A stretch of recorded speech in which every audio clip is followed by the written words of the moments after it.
관계를 깨우라, 관계를 깨우라 라는 제목으로 여러분과 말씀 나누도록 하겠습니다. 날씨가 많이 덥지요. 우리 양옆 좌우 앞뒤에 계신 분들과 이렇게 인사하도록 하겠습니다. 더운 날 건강하십시오. 네, 더운 날 영적으로도 건강하십시오. 아멘, 아멘. 이 무더위 가운데 여러분 영육간에 강건하시는 여러분 다 되시기를 주님의 이름으로 축복합니다. 오늘 말씀은 이제 마태복음에 대한 말씀인데요, 특히 혼인 잔치에 대한 내용입니다. 여러분, 한국 요즘에 최근에 결혼식 다녀오신 분들 많이 있으시죠, 그렇죠? 결혼식 다녀오실 때 결혼식에 보통 며칠 하던가요? 하루 며칠 아니죠, 그렇죠? 하루에 1시간도 채 안 됩니다. 그 1시간도 왜냐하면 다 예식장이면 시간이 있기 때문에 1시간 내에 모든 일정을 다 마치고 나가야 해요. 그래야 다음 타임이 들어와서 준비하고, 이것이 지금 한국 예식의 지금 문화이고 모습인데, 우리가 이 말씀, 혼인잔치의 말씀을 보기 위해서는 당시 1세기 때에 어떤 혼인 문화가 있었는지 좀 살펴봐야 됩니다. 자, 우리나라는 얼마나 드린다고? 1시간. 사실 여러분, 저희 결혼식에 많이들 와주셔서 정말 다시 한번 감사합니다. 다시 한번 감사하는데, 저희가 결혼식에서 가장 중요하게 생각한 게 시간이었어요. 저희가 사진도 미리 찍고 나서, 저희가 모든 하객들 사진을 찍고 나서 보니까, 시간을 보니까 11시 32분이었습니다. 그리고 식사하셔서 저희가 식사하시는 분들 인사드렸습니다. 30분 정도 걸린 거예요. 근데 유대인들의 이 1세기 결혼 문화는 어땠냐면 일주일이었습니다. 일주일 동안 누군가가 결혼한다 하면은 잔치가 벌어지는 거예요. 파티가 일어나는 거예요. 모든 사람들의, 그 마을 사람들의 축제가 되는 거예요. 근데 중요한 건 신랑이랑 신부가 이제 만나게 돼서, 자, 우리 결혼합시다 하고 나서 1년 뒤에, 1년 정도 뒤쯤에 신랑이 신부를 데리러 옵니다.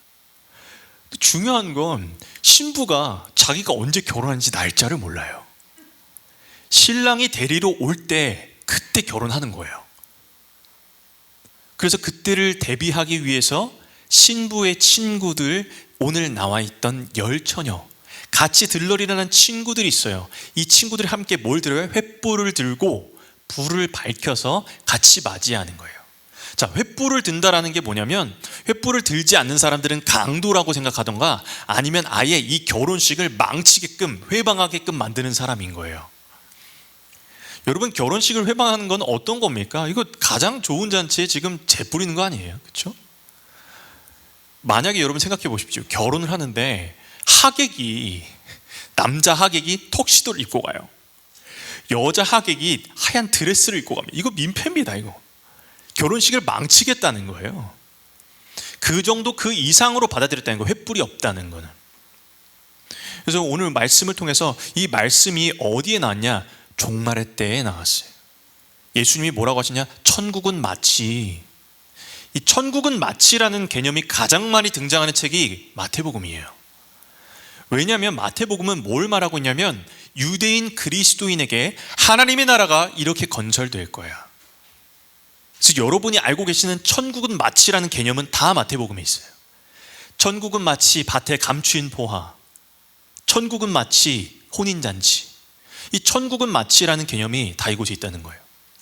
자, 이 종말의 때에 대한 말씀을 하는데, 왜 예수님이 굳이, 여러분 종말이란 단어를 들으면 어떠세요? 그렇게 유쾌하진 않아요, 그렇죠? 종말이라는 단어 자체는 유쾌하지 않아요. 뭔가 끝이 있다라는 거잖아요, 그렇죠? 근데 종말은 두 가지로 볼 수 있어요. 첫 번째는 우주적 종말입니다. 예수님께서 이 땅에 다시 오실 때 이 모든 세상은 끝이 날 거예요. 그것이 우주적 종말이지만, 두 번째는 개인적 종말이 있어요. 말도 안 되는 일들이 벌어지고 이 땅 가운데 개인적 종말도 있다는 거예요. 중요한 건 우주적 종말이든 개인적 종말이든 우리에겐 끝이 있다는 거예요. 그럼 예수는 왜 이 종말에 대해서 말씀하실 때에 혼인 잔치에 비유하셨냐는 거예요. 여러분, 세상에서 가장 기쁜 날이 언제입니까? 가장 기쁘신 날이 언제셨습니까? 저는 단언 꼭 결혼한 날입니다. 여러분 아니신가 봐요? 저는 결혼한 날이 가장 기쁘던데요, 가장 기대되던데요. 사랑하는 사람과 이제 우리가 결혼이라는 것을 통해서 하나가 되는 그 모든 일련의 과정, 그리고 그것을 많은 사람들 앞에서 우리가 확인하고 증인들 앞에서 서약하는 날, 가장 기쁜 날 아닌가요? 맞으시죠? 맞으시죠? 여러분, 신랑 신부가 결혼식이 다가오는데 마음이 두려워요. 나 저 사람하고 결혼해야 돼. 안 하고 싶은데, 도망가고 싶은데, 막 결혼식 날짜가 다가올수록 막 두려워요. 안 하고 싶어요. 막 결혼 미루고 싶어. 제발 좀 늦게 하자. 너무 사랑하는데. 그거는 결혼을 얼마 앞둔 신랑 신부의 마음이 아니겠죠. 뭔가 문제가 있겠죠. 마찬가지예요. 예수님께서 이 종말이라는 것을 혼인잔치에 비유하셨다는 것은, 이거 너 나 만나러 오는 건데, 내가 너를 찾으러 가는 건데 그렇게 무섭니? 무서운 거 아니야. 언젠가 끝은 있어. 내가 너를 만나러 가는 기쁜 날이야 라고 말씀하시는 거예요. 그래서 이 종말의 때 기쁨으로 주님을 기다리신 여러분 다 되시길 주님으로 축복합니다.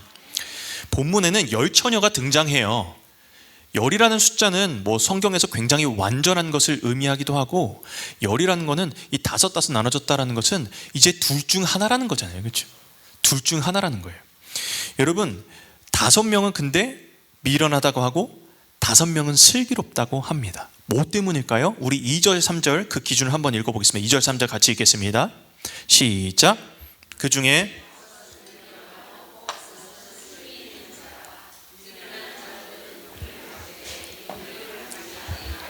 아멘.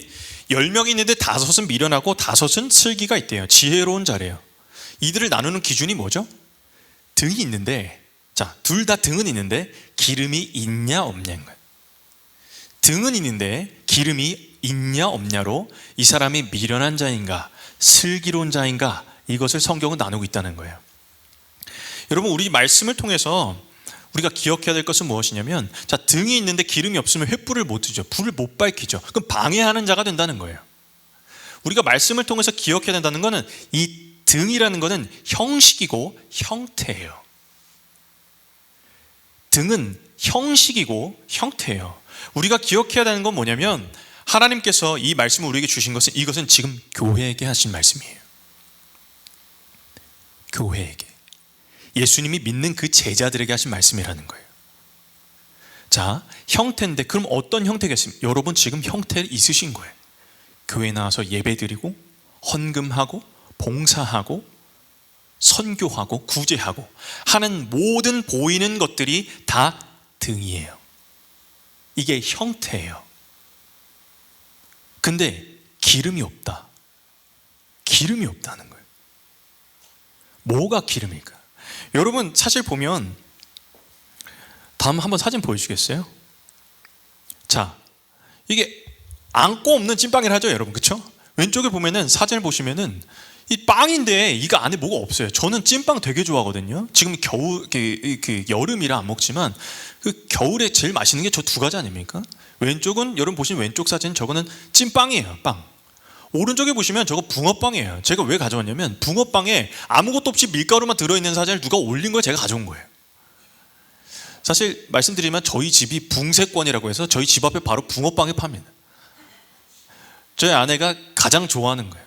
겨울에 붕어빵 가져와서 먹자, 이제 다녀오겠습니다 해서 가져와서 같이 먹습니다. 붕세권이라고 들어보셨어요? 너무 맛있어요. 요즘에는 슈크림도 들어가죠. 그렇죠? 맛있는 거예요. 맛있는 거. 근데 중요한 건, 형태는 있는데 형식은 있는데 내용이 없다는 거예요. 여러분, 안고 없는 찐빵, 팥 없는 붕어빵, 차키 없는 차. 차가 있는데 차키가 없어요. 그럼 뭐예요? 움직일 수 있을 만한 힘이 없다는 거예요. 형태는 있는데 차는 그대로 있는데 키가 없으면 이걸 움직일 수 없다는 얘기잖아요. 기름이 없이는 여러분 차가 안 가지 않습니까? 그렇죠? 제가 참 이상한 게, 사람이 기름을 넣어야지 하는데 거의 끝까지 가서 넣으시는 분들 많이 계시죠? 넣어야지 하는데 기름을 그래 조금 더 타보자 하고 가셔서 넣으시는 분들 많이 계십니다. 제가 그렇습니다. 제가 그러다가 호되게 한 번 혼난 적이 있었는데, 언제냐면 저희 하람이 태어났을 때예요. 제가 말씀드렸는지 모르겠지만 제가 하람이가 태어났을 때 저는 그 양평에 있었습니다. 수련회 중이었어요.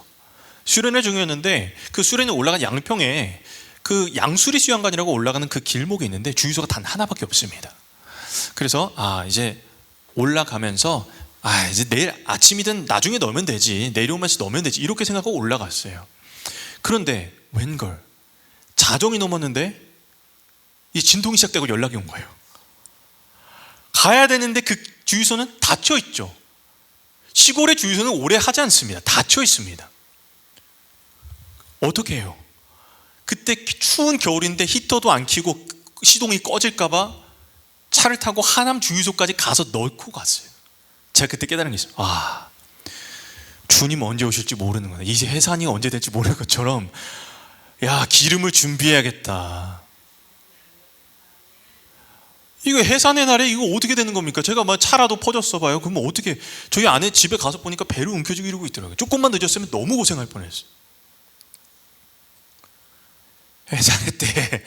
해산의 때 기름을 준비하신 여러분 되시기를 주님 이름으로 축복합니다.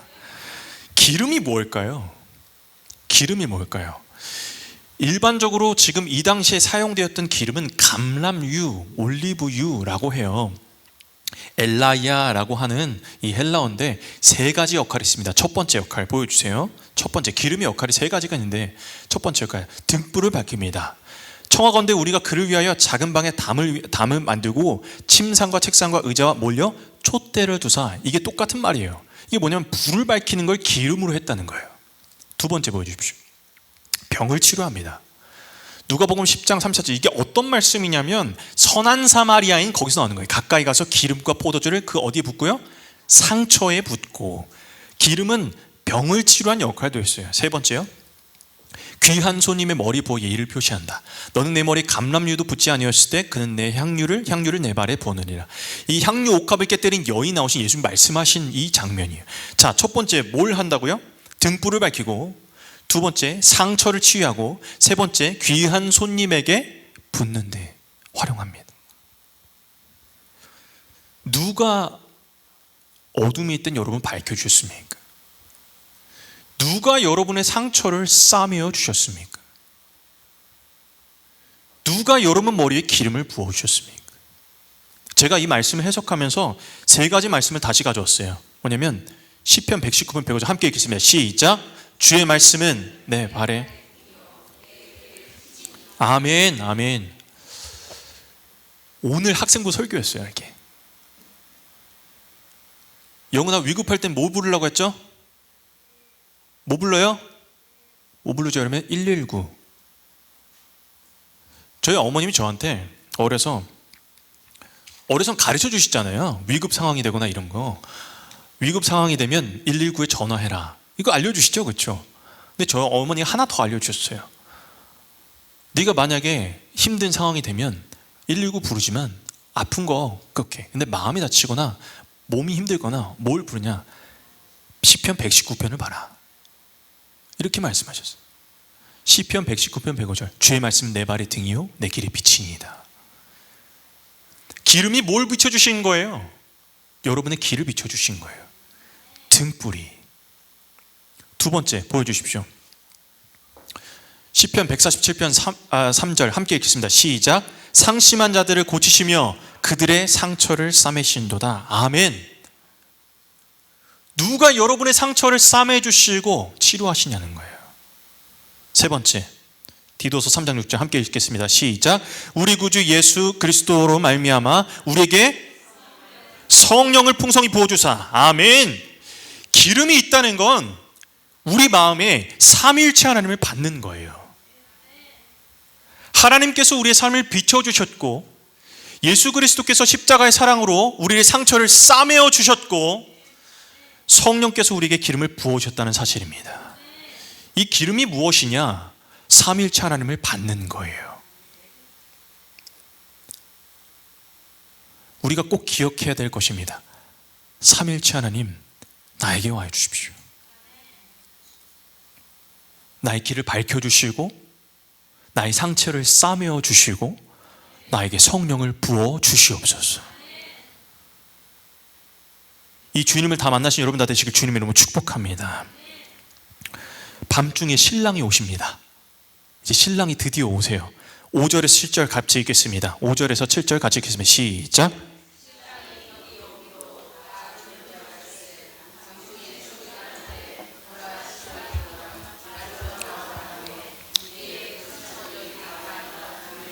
아멘, 아멘. 신랑이 늦게 오니까 다 졸며 잤대요. 10명 모두 다. 자, 이걸 기억하여 주십시오. 10명 모두 다 어떻게 했다고요? 잤습니다. 10명 모두 다 졸며 잤어요.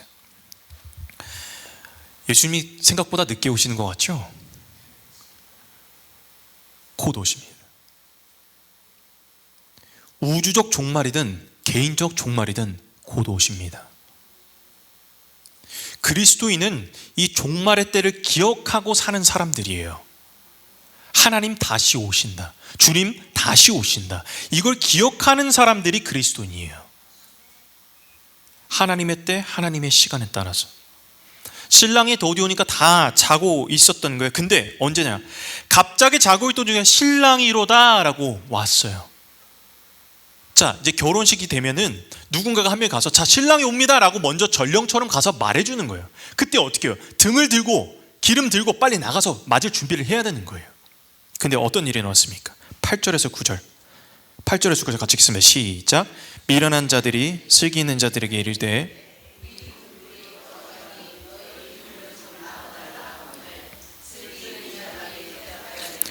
우리와 너희가 쓰기에 다 부족할까 하노니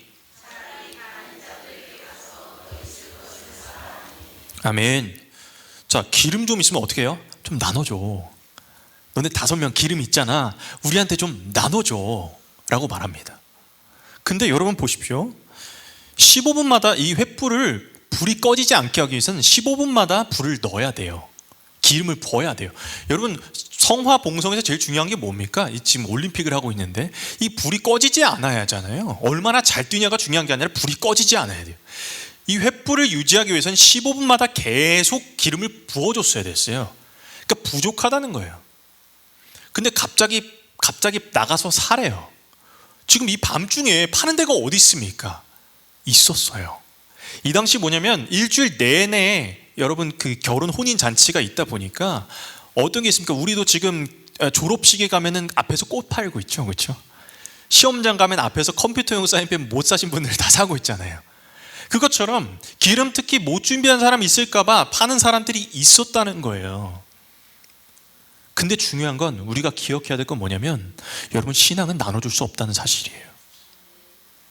신앙은 누구에게 나눠줄 수 없는 거예요. 내 안에 계신 하나님을 내 하나님을 어떻게 나눠줘요? 내 아내를 어떻게 나눠줘요? 내 남편을 어떻게 나눠줍니까? 한 몸인데. 여러분 누군가 나를 위해서 기도해 주겠지. 누군가 나를 위해서 중보해 주겠지. 그러니까 난 괜찮을 거야. 한국 교회에 많이 있는 용어 중에 하나가 뭡니까? 모태신앙이죠. 모태신앙입니다. 여러분 대부분이 여기서 모태신앙을 많이 잘하셨을 거예요. 근데 사실 성경에 모태신앙이라는 말은 없습니다. 여러분 어떤 사람이 나는 모태신앙으로 태어나서 우리 부모님이 교회 잘 다니셔. 우리 부모님이 기도 많이 하셔. 우리 부모님이 직분자고 목회 사셔. 여러분 내가 어떤 사람하고 평생 살아가야 되는 소개팅 자리에서 우리 부모님을 내보내진 않잖아요. 우리의 신앙은 하나님과 함께 살아야 되는 거예요. 내가 나가야 되는 거예요. 우리 한번 따라 할까요? 신앙은 하나님과 개인적인 관계입니다. 신앙은 하나님과 개인적인 관계입니다. 개인적인 관계예요. 기름 못 나눠줘요. 삼일체 하나님을 어떻게 줘요? 나도 받은 건데 못 줘요. 못 줘요. 줄 수가 없어요. 빌리 그레함 목사님이 있어요. 굉장히 유명하신 미국의 부흥사인데 이분이 하신 유명한 말씀이 하나 있습니다. 뭐냐면 하나님에게는 손주가 없다는 거예요. 하나님에게는 손자가 없다는 거예요. 자녀만 있다는 거예요. 저희 하람이가 우리 목사님을 너무 좋아해요. 부모보다 목사님 더 좋아해요. 아빠, 엄마 필요 없어요. 그냥 할아버지예요. 근데 여러분 생각해 보십시오. 아무리 우리 목사님 말씀 너무 잘 전하시고 영적으로 바로 세워져 있으셔도 제가 목회를 하고 저도 사역을 하지만 저 아이에게 기름 줄 수 없어요. 등은 줄 수 있어요. 예배에 참석해야 된다. 좋은 방향과 가이드는 줄 수 있어요. 근데 기름은 저 아이에게 줄 수 없어요. 하나님이 주셔야 돼요. 근데 우리가 착각하는 게 있어요. 너 예배 드려야 돼. 이거 해야 돼. 우리가 등을 줄 때 뭐라고 합니까? 기름 좀 가졌으면 좋겠으니까, 마음에 좀 성령이 임하고 하나님을 온전히 만났으면 좋겠으니까 너 이거 가져야 돼. 이렇게 얘기하면 반항이 일어나요. 거꾸로 하셔야 됩니다. 누군가를 하나님께로 오게 하시려면 등을 말하는 게 아니라 기름을 보여줘야 돼요. 내가 삼위일체 하나님을 만나니까 내 삶이 바뀌었어. 이 주님이 나를 변화시키더라. 여러분, 억지로 앉혀놓는다고 되는 게 아니더라고요. 마음이 변해야 된다는 거예요. 제가 우리 학생과 아이들에게 가장 강조하는 것도 이런 겁니다. 그래서 애들하고 형식을 저희가 많이 바꿨어요. 원래 저 위에서 예배를 드렸더라고요. 근데 제가 애들 처음 봤을 때 애들이 진짜 딱 이거였어요. 진짜로. 저는 제가 학생들이랑 청년들을 많이 사역하다 보니까 뭘 보냐면 눈을 봐요. 눈이 가 있었어요. 눈이 이렇게. 근데 여러분, 제가 오늘 놀란 게 뭔지 아세요? 애들이 눈이 살아났어요. 이건 좀 달라요. 영은이도 가은이도 너무 집중 잘하고, 성엽이는 제일 일찍 와서 예배 시간 되면 그냥 먼저 앉아 있어요. 무엇이 아이들을 바꾸는 겁니까? 제가 바꿨으면 아닙니다. 말씀이 바꾸셨어요. 우리 아이들이랑 뭐 하고 있는 줄 아세요? 애들 찬양할 때 적극적으로 안 하니까 어떻게 하는 줄 아세요? 마이크 하나 주고 여기서 다 같이 해요. 뻐끔뻐끔이라도 해라. 다 같이 해요. 말씀, 여러분, 저희 굉장히 대단한 말씀이에요. 주기도문 강해를 했어요, 아이들이. 제가 주기도문 강해. 여러분, 여호와 하나님에 대해서 이름 다 알고 계세요? 여호와 니시, 여호와 삼마, 여호와 라파 다 알고 계세요? 잘 알고 있습니다. 하나님이 어떤 분인지, 진짜 이 주님을 만나게 되면 어떻게 되는지를 알려줘야 그냥 나와 있어가 아니라 우리는 너무 형식만 있는 거예요. 하나님이 나에게 오셔서 내가 어떤 삶을 살고 나에게 어떤 기쁨이 넘치고 그 어려운 환경을 내가 어떻게 이겨나갈 수 있는지가, 그것이 우리의 증거예요. 구원은 개인적 차원입니다. 그리고 그 한 사람 한 사람들이 기뻐하면서 모인 곳이 교회입니다. 여러분, 교회로 모였다는 것은 이 기름을 받은 자들이 기뻐하며 함께 모인 거예요. 그러니까 어때요? 기름이 모이면 더 활활 타겠죠. 우리 열매교회가 이곳을 통하여 하나님의 기름이 넘쳐나는 귀한 주님의 장소 되시길 주님의 이름으로 축복합니다. 기름이 없던 자들은 어떻게 됐을까요? 11절 12절 11절 12절 같이 읽겠습니다. 시작. 그 후에 남은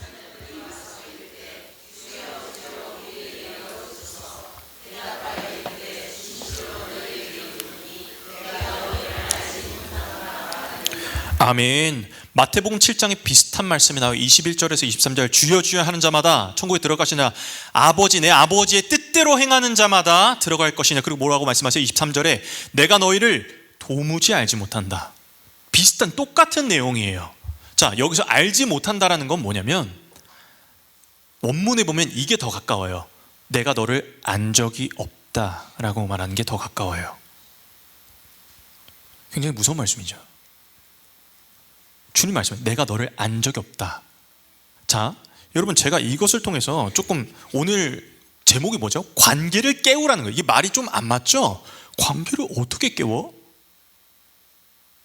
보통 대부분 기름을 준비해라 뭐 이 정도인 것 같아요. 근데 저는 이거 보면서 관계를 깨우라는 게 계속 마음에 주시더라고요, 하나님이.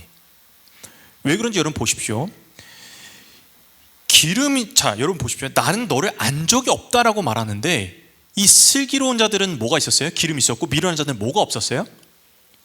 기름이 없었어요. 자, 기름이 없는데 내가 너를 안 적이 없다. 예수님은 지금 뭐라고 말씀하고 계시냐면 기존에 있었던 그냥 기름 준비하는 거를 관계 얘기로 끌고 오고 계세요.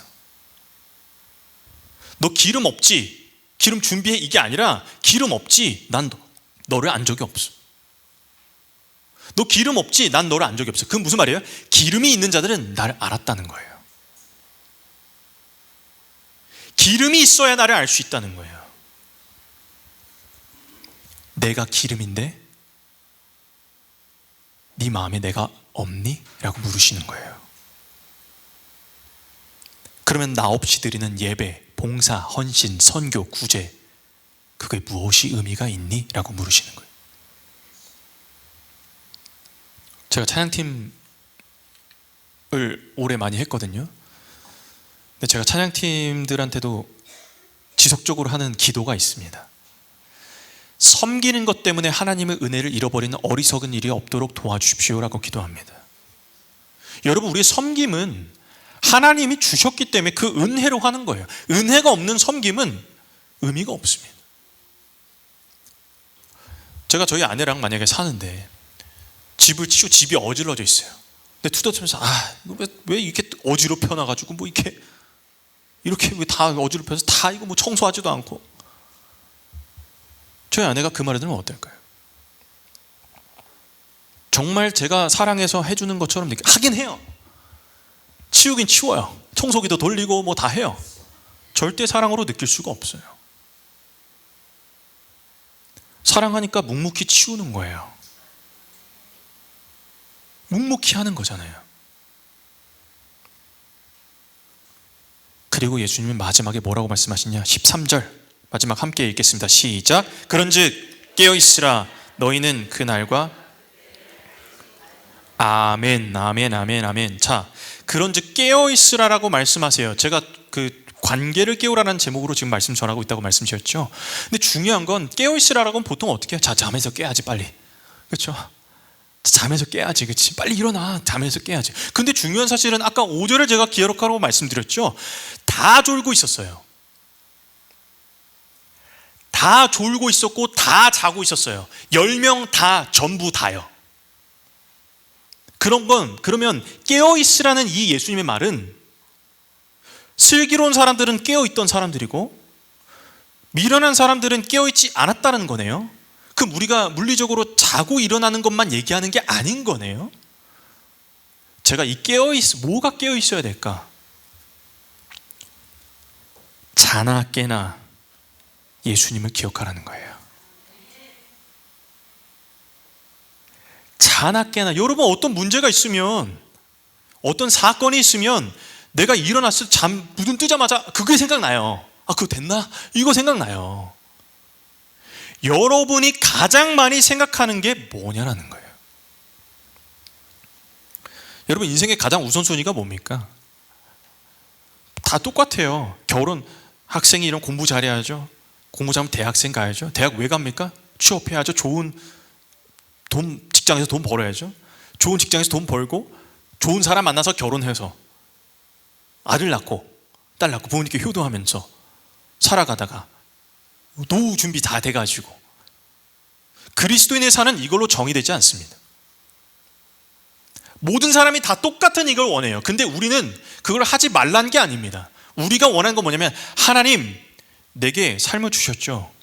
내가 이 학생의 때의 공부를 통해 어떻게 하나님께 살아가야 될까요? 내게 주신 이 기름을 어떻게 활용해야 할까요? 그게 그리스도인 학생과 아닌 학생을 나누는 기준입니다. 똑같이 학교 다니고 똑같이 급식 먹고 똑같은 거 먹는데 뭐가 달라요? 그게 다른 겁니다. 우선순위가 달라요. 직장에서 일할 때, 하나님, 내가 이 직장을 통해서 내가 가는 곳들마다 하나님의 사람을 만나게 해주십시오. 내가 이 사람들을 하나님의 사람으로, 하나님, 나의 등불이, 작은 불이 저쪽으로 옮겨가게 도와주십시오.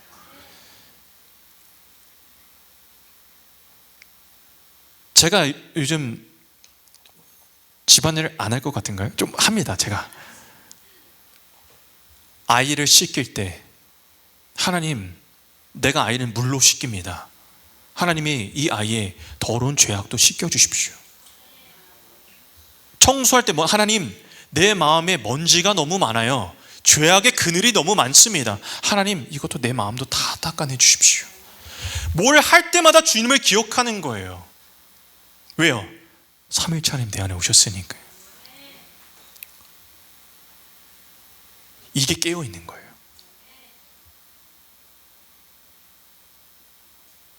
새벽 예배 40일 한다고 깨어있는 게 아니라요, 이게 깨어있는 거예요.